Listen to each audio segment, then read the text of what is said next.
Hello, everybody. This is Rogers Harrison. Welcome to another episode of the Sports Deep Dive Podcast, the podcast where we look at the world of sports, but we bring you some random knowledge and tidbits.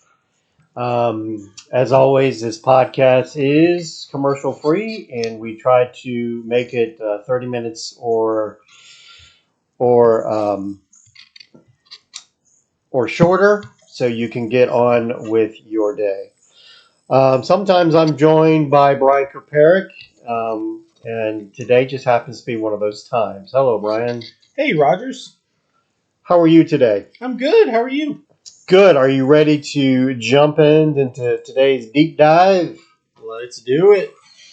Brian, every year on a Sunday in February, the United States practically comes to a standstill. That's right.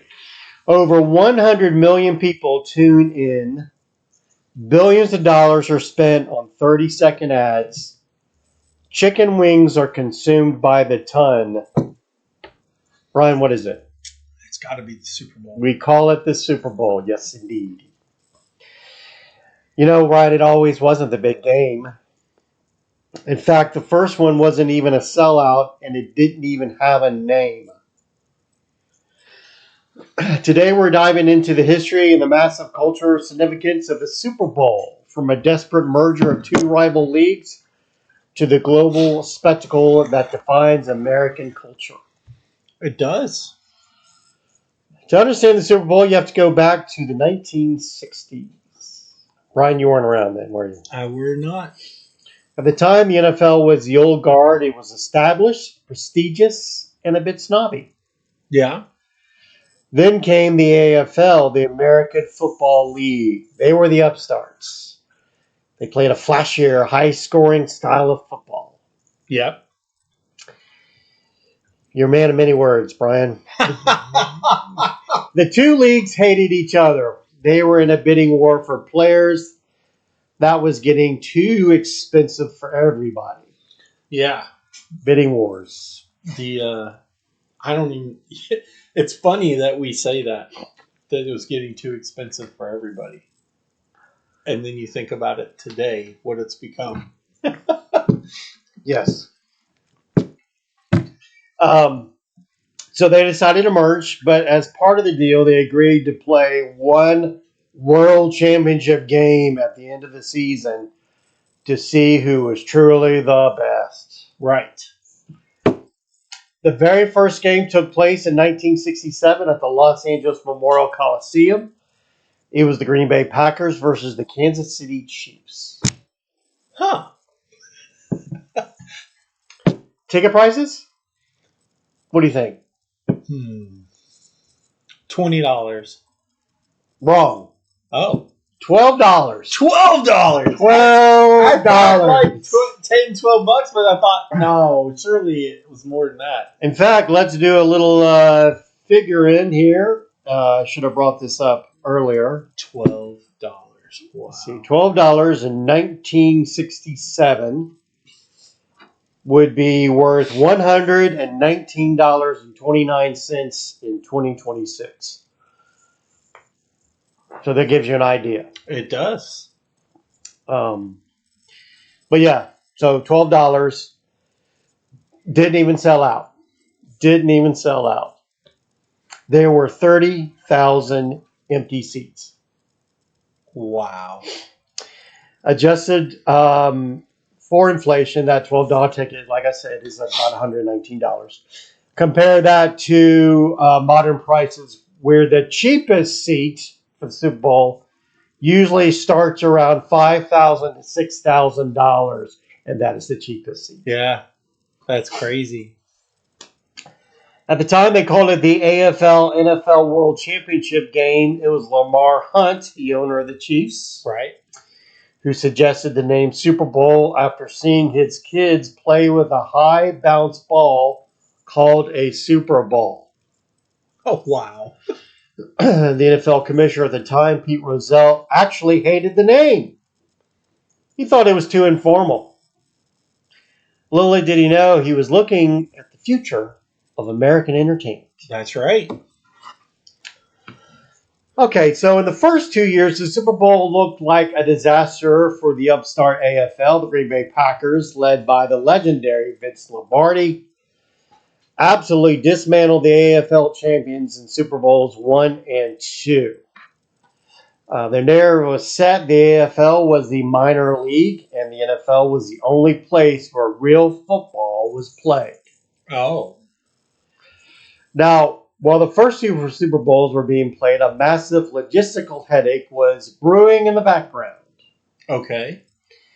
The AFL and NFL had agreed to merge in 1970, but they had a math problem. Oh, not a math problem. By 1969, the NFL had 16 teams. Okay. The AFL only had 10. Oh. That is a math problem. If they just merged as is, you'd have a national conference with 16 teams and an American conference with only 10. It was completely unbalanced. To make the new league work, the NFL commissioner, Pete Rozelle, needed 3 NFL teams to volunteer to leave the National Football Conference and join the former AFL teams in the new American Football Conference, the AFC. So imagine being a fan of an original NFL team at the time. Your team had decades of history in the NFL, and suddenly you're being told you have to go play in the junior league. Right. Most owners were dead set against it. They didn't want to lose their traditional rivalries. Right. It'd be like telling, Alabama that they have to go play in the Pac-12. You mean the Group of 6 Pac-12? Right. Now, Pete Rozelle was a master negotiator. He offered a massive relocation fee, $3 million per team. Now, remember, this is 1969 we're talking about, so $3 million. It's a pretty good chunk of change to volunteer who would make the jump. Now, I'm going to ask you, Bronco Parrick. Yes, sir. Can you name those 3 teams? They're still playing in the NFL today. But can you name those NFL teams that moved over to the AFC? Come on. Man, this is embarrassing. Let me think about it. It wouldn't have been... No, because they were already there. Now, remember, I already promised the listeners this podcast would not be all night long? Would be in 30 minutes. Right. Yeah, I'm not sure. Come on. Really? I'm thinking maybe the Redskins. All right. Who do not play in the AFC, but go ahead. Keep guessing. Oh, see? There you go.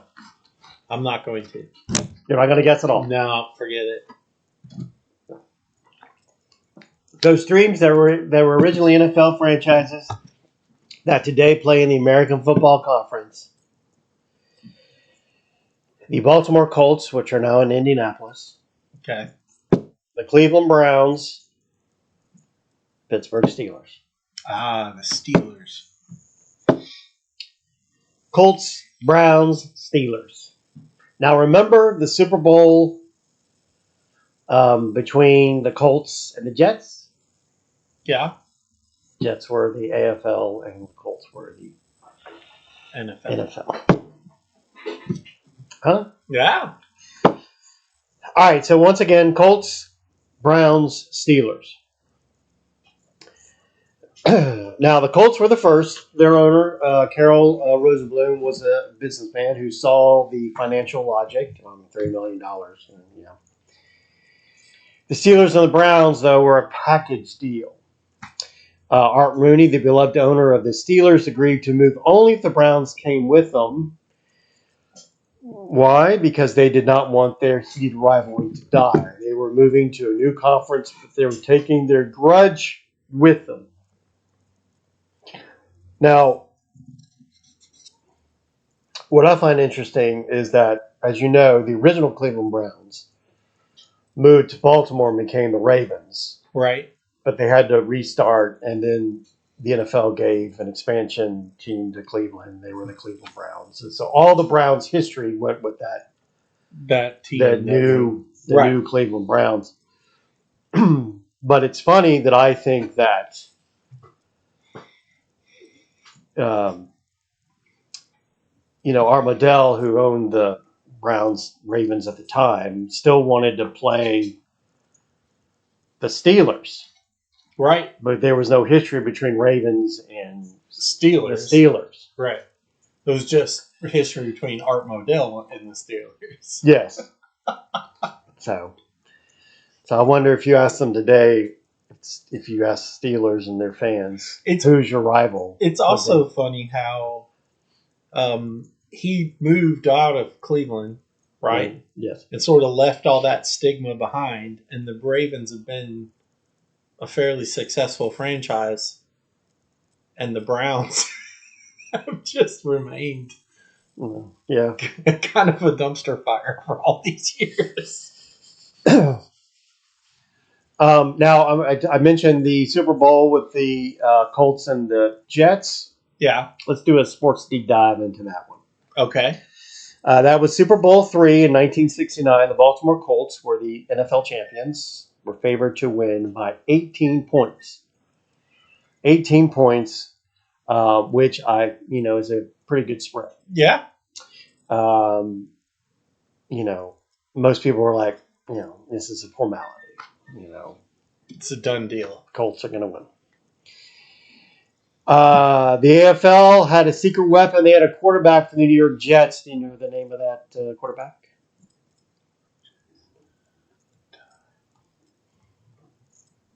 No, I do, but I can't think of Joe it. Namath. Yes. Joe Namath. Yeah. Now, he wasn't maybe your typical athlete at the time. He wore white sideline cleats, fur coats, and had a personality that was larger than the stadium itself. Oh, yeah. A few days before the game, while being honored at a banquet, a heckler yelled something at him. Nathman didn't ignore it. He looked out over the crowd and said, "We're going to win the game. I guarantee it." Sports world went into a frenzy. A frenzy, I tell you, Brian. Frenzy. It was seen as the height of arrogance, but on January 12th, 1969, Joe Namath backed it up. The Jets beat the Colts 16-7. The Super Bowl that year was played on January 12th. Wow. Now it's like a month later. Yeah, it is. This is the most significant turning point in the history of the game. If the NFL had won again, the AFL might have been viewed as a permanent B league. Instead, Namath's guarantee proved that the merger was a meeting of equals. It gave the Super Bowl legitimacy. Yep. So, now from that moment on, the Super Bowl wasn't just a game between the two leagues. It was a battle for pride, a high-stakes drama where the underdog actually had a shot. Right. The TV networks realized they weren't just selling sports, they were selling a story. All right. A battle. Gladiators. As we moved in the 70s, teams like the Steel Curtain Steelers and the no-name defense Dolphins turned the Super Bowl into a national obsession. The ratings began to climb. The NFL realized they had accidentally created the most valuable piece of real estate in American television. Yep. By the 1980s and the early 90s, the Super Bowl underwent its second transformation. It stopped being a sports event and became a corporate and cultural holiday. Oh, right. Yep. The first big shift was the commercials. In 1984, Apple aired a commercial for their new Macintosh computer. Remember Macintosh? Before we just said Mac. It only ran once. It was directed by Ridley Scott, and it looked like a sci-fi movie. Ridley Scott, Alien. Are you familiar? Okay. It changed the industry forever. Suddenly, people who didn't even like football were tuning in just to see the ads. Still going on today. Today, companies spend upwards of $7 million for 30 seconds of airtime. Why? Because it's the only time of year where the audience wants to be sold to. Right. Okay, so I want to say something about, so it'd be interesting to see the trends these days, because, like I said, people were tuning in for the commercials, right? Right. But these days, a lot of those ads are being released before the Super Bowl, like on YouTube or other places. Yeah, they're getting leaked. And people are watching them, and so they're like, if you don't care about football, you can just watch YouTube for the ads. And so it'd be interesting to see, the ratings and all that. Yeah. But let's move on and talk about the halftime show. Okay, let's do it. For years, halftime was filled with marching bands or drill teams. It was the bathroom break of the game. Right. You just head out, go get your snacks from the bar in the kitchen. Yes. Yeah. But in 1993, during Super Bowl 27, the NFL made a power move. They hired Michael Jackson. Yep. I'm sorry. Jackson stood motionless on stage for nearly 2 minutes while the crowd lost their minds. It was a massive hit. The ratings actually went up during halftime.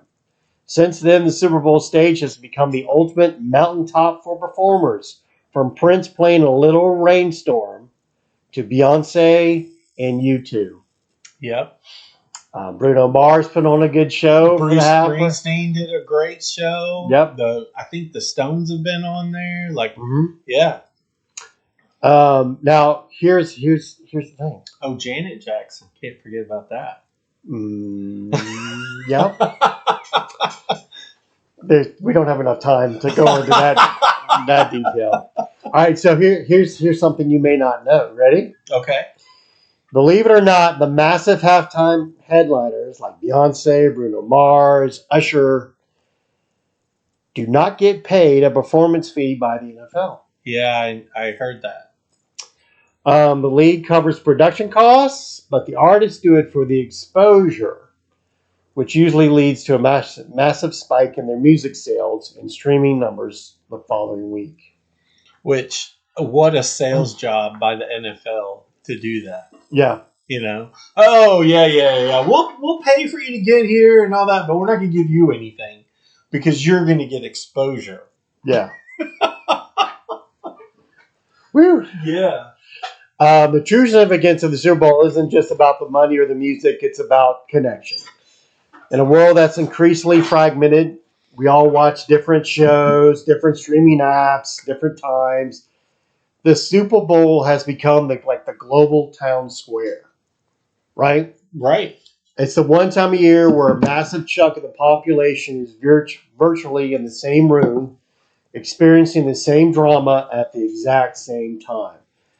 It has become our unofficial national holiday, a day defined by gatherings, the shared drama of a winner-take-all moment in food. In fact, there have been some,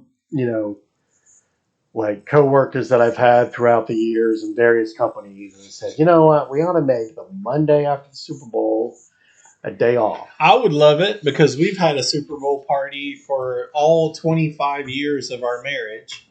And not our marriage, because we're not married. Well, my Your wife marriage. and I, right? And I hate going to work on the day after the Super Bowl. And for a long time, I took off. The day after? Off. Yeah. I might do it this year. All right. Super Bowl Sunday is the it's the second highest day of food consumption in the U.S., trailing only Thanksgiving. Americans consume roughly 1.3 billion chicken wings. Wow. 12.5 million pizzas in a single day. Now, to wash it down, how about 1.3 billion is spent on beer? Oh, yeah. Now, that's just beer. That's just We're not beer. talking about soda, soft drinks. Or right? Sweet tea. Yes, Brian Kilpatrick did say sweet tea, which tells you that we are in the South. That's right. There's Um, parts of this country that don't even know what that is. that's right. So, whether you're there for the brilliance of the coaches, the hilarious commercials, or just the buffalo chicken dip, Super Bowl is the mirror that reflects American culture. It's big, it's loud, it's expensive. From 30,000 empty seats in 1967 to a global audience over 100 million today. The Super Bowl's journey is a story of an American dream on the gridiron. It's about the old guard meeting the upstarts, the power of a guarantee, and the realization that sometimes a game is much more than a game. That's right. So, Brian Kaparick, this concludes our Sports Deep Dive podcast, taking a look at the Super Bowl. Before we sign off, I just want to let the audience know that they can find me on Blue Sky. I'm at 318 North, 318 North in Blue Sky. Hit me up there. Leave some comments here at the podcast, at the podcast platform you listen to. And then Brian Kaparick, I believe you have a YouTube channel. So DIY. Yeah, you can find me on most places that you would watch videos. YouTube, Facebook, Twitter. Oh, no, it's not Twitter, and I'm not on there. Anyways, boy, I'm botching that, Rogers. Okay. Anyways, I'm Random Things with BK, and just go to YouTube. It'll be it's there. All right. All right. So until next time, this is Rogers Harrison along with Brian Koparic saying so long, everyone.